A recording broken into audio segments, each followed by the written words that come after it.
Hi అండి. This is రాగా. ఈరోజైతే మనం ఎంతో టేస్టీగా ఉండేటువంటి కాకరకాయ పులుసునైతే తయారు చేసుకుందామండి. ఇది చాలా టేస్టీగా ఉంటుందండి. నేను చూపించిన విధంగా గనక తయారు చేసుకున్నారనుకోండి, చేదనేది అస్సలు ఉండదండి. దీన్నైతే ఏ విధంగా తయారు చేయాలో మీకైతే చూపిస్తానండి. ముందుగా నేనైతే ఒక 250 గ్రామ్స్ వరకి కాకరకాయలు తీసుకున్నానండి. దీంట్లోకి 100 గ్రాముల వరకి బెల్లం పడుతుందండి. కొంచెం పెద్ద నిమ్మకాయ సైజ్ అంత చింతపండునైతే తీసుకున్నాను. కొంచెం బెల్లము, చింతపండు ఎక్కువగానే పడుతుందండి. ఎందుకంటే కాకరకాయ చేదుగా ఉంటుంది కాబట్టి, ఆ చేదు ఈ రెండిటి వల్ల విరిగిపోతుందండి పులుసులో. చూసారా? ముందుగా నేనైతే చింతపండుని బాగా కడిగేసండి నానపెట్టుకొని ఉంచుకున్నానండి నీళ్ళల్లో. ఎందుకంటే పల్పు తొందరగా వచ్చేస్తుంది కాబట్టి. ఈ లోపలండి కాకరకాయలనైతే పైన తీసేసుకున్నానండి చెక్కుని.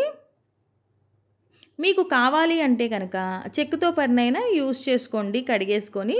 నేనైతే మొత్తం అయితే తీయలేదు కానండి, కొంచెం అయితే తీసానండి. ఎందుకంటే మరీ ఎక్కువగా ఉందండి పైన గొగురు, అందుకని.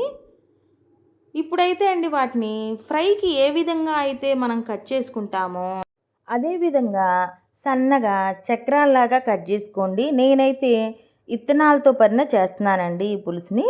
మీరు వద్దనుకుంటే కనుక తీసేసుకోండి, కానీ ఇత్తనాలతో ఉంటేనే టేస్ట్ బాగుంటుందండి పులుసులోను. చూసారా? నేను చూపించిన విధంగా అయితే మీరు కూడా సన్నగా కోసుకోండి. ఉల్లిపాయను కూడా సన్న ముక్కలుగా అయితే తరగద్దండి, దీనిలో టేస్ట్ అనిపించవు. సన్నగా పొడుగు పొడుగ్గా అయితే కోసుకోండి. చెప్పాను కదండి, ఇది చాలా డిఫరెంట్ స్టైల్లో ఉంటుంది అని. స్కిప్ చేస్తే మీకు అసలు అర్థం కాదండి కాకరకాయ పులుసు అనేది ఎలా తయారు చేసుకోవాలో. తర్వాత అండి ఈ పులుసులోకి కొంచెం ఆయిల్ ఎక్కువగానే పడుతుందండి. ఆయిల్ అయితే తీసుకొని నేను తాలింపు గింజలను అయితే ముందు వేసుకొని వేయించుకుంటున్నానండి. అవైతే బాగా వేగిపోయినాయండి తాలింపు గింజలు అయితే. ఇప్పుడైతే అండి ఇందాక మనం సన్నగా కట్ చేసుకొని ఉంచుకున్నాను చూసారా, ఫ్రై ముక్కల్లాగాను కాకరకాయలని, వాటిని ఆయిల్లో వేసి ఫ్రై చేసుకోవాలండి బాగా ఈ కాకరకాయ ముక్కల్ని. మామూలు అన్ని పులుసుల్లో అయితే ముక్క మగ్గితే చింతపండు పులుసుని యాడ్ చేస్తామండి, కానీ ఈ కాకరకాయ పులుసులో అలా కాదండి. కాకరకాయ పులుసులోకి ముక్కలు బాగా ఫ్రై ముక్కల్లాగా ఫ్రై అయిపోవాలండి ఆయిల్లో. చూసారా? నేను చూపించిన విధంగా చేసుకున్నారనుకోండి, మీకైతే చేదనేది అస్సలు ఉండదండి. కమ్మగా చాలా టేస్టీగా ఉంటుందండి ఈ పులుసు అయితే. చూసారా? ముక్కలు ఆ విధంగా వేపుకొని పక్కనైతే తీసి ఉంచుకోండి కాకరకాయ ముక్కల్ని. ఇది చాలా టేస్టీ రెసిపీ అండి.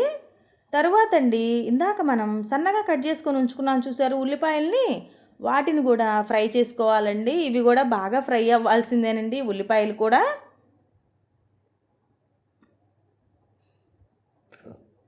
నేను చూపించిన విధంగా అయితే ఫ్రై చేసుకోండి ఉల్లిపాయలను కూడాను చక్కగా. చెప్పాను కదండి ఇది కొంచెం డిఫరెంట్ ప్రాసెస్ అండి అని కాకరకాయ పులుసు.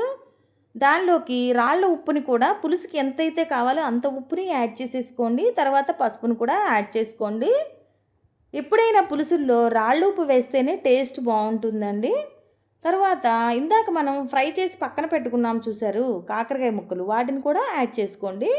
ఇప్పుడు కరివేపాకు వేసుకోండి. ఇందాక తాలింపులో వేసుకున్నామనుకోండి కరివేపాకు నల్లగా మాడిపోతుందండి, టేస్ట్ పోతుంది, బాగోదప్పుడు. తర్వాత ముందుగా మనము నీళ్ళల్లో నానబెట్టుకొని ఉంచుకున్నాం చూసారు చింతపండుని, దాన్ని కూడా బాగా పిసికేసుకొని పులుసులోకి యాడ్ చేసుకుందామండి కాకరకాయల్లోకి. ఈ టైంలోనే కొంచెం పులుసుకి ఎంతైతే కారం కావాలో అంత కారాన్ని యాడ్ చేసుకోండి. బెల్లాన్ని కూడా ఇప్పుడే యాడ్ చేసుకోండి, క్లిప్పు మిస్ అయింది. తర్వాత మూత పెట్టేసుకోనండి బాగా మరిగించుదామండి. చిక్కబడిపోవాలండి, ఇది పలచగా ఉంటే బాగోదండి కాకరకాయ పులుసు. అది వేడి మీద అలా ఉందండి, కొంచెం ఆరే కొందికి చిక్కగా అయిపోతుందండి కాకరకాయ పులుసు ఎప్పుడైనా సరే. చూసారా? ఎంతో టేస్టీగా ఉండే కాకరకాయ పులుసు అయితే తయారైపోయిందండి. ఈ పులుసులో ఉడికి కాకరకాయలో ఉండే చేదు మొత్తం పోతుందండి. ఇది చాలా టేస్టీ రెసిపీ ఇది. ఒక్కసారి మీరు కూడా మీ ఇంట్లో తయారు చేస్తే మీ పిల్లలు మీరు ఎంజాయ్ చేయొచ్చండి. ఇది చిక్కబడితే చిక్కగా వచ్చేస్తుందండి చల్లారితే. ఇది చాలా టేస్టీ రెసిపీ. నా వీడియో కనుక మీకు నచ్చినట్లయితే ప్లీజ్ లైక్ చేసి, షేర్ చేసి, సబ్స్క్రైబ్ చేయండి. కమెంట్ చేయడం మాత్రం మర్చిపోవద్దండి.